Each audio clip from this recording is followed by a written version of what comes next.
आंबा म्हटलं की लहानांपासून ते मोठ्यांपर्यंत सर्वांनाच आवडणारा आंब्याचे तसे बरेच पदार्थ आपण याआधी बघितले। तर आज आपण छान अशी मस्त थंडगार मँगो मस्तानी घरच्या घरी कशी करायची ती बघणार आहोत।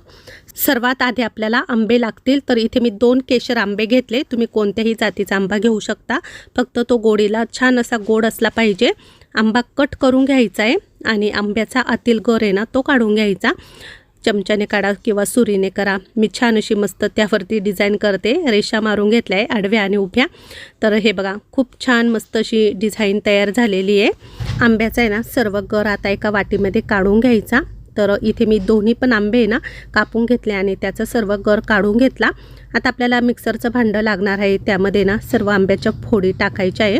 यामध्ये मी थोडीशी साखर टाकली, आवडीनुसार तुम्ही साखर कमी जास्त करून टाकू शकता। आणि 1 कपभर दूध टाकायचं आहे। तर मी थोडंसं दूध ठेवलं आहे, लागलं तर आपण ते पुन्हा टाकू। आता यामध्ये 2 मोठे चमचे मी व्हॅनिला आईस्क्रीम टाकलेलं आहे। त्यानंतर आपल्याला याला झाकण लावून मिक्सरला चांगलं बारीक करून घ्यायचं।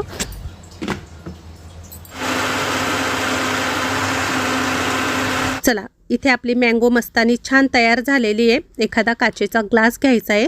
सुरुवातीला आंब्याच्या फोडी टाकायच्या आहेत तळाला। यावरती आता मँगो मस्तानी टाकायची आहे। मध्यभागी तुम्ही आईस्क्रीम पण टाकू शकता। तर इथे मी मँगो मस्तानी टाकल्यानंतर सर्वात वरती आईस्क्रीम टाकलेलं आहे।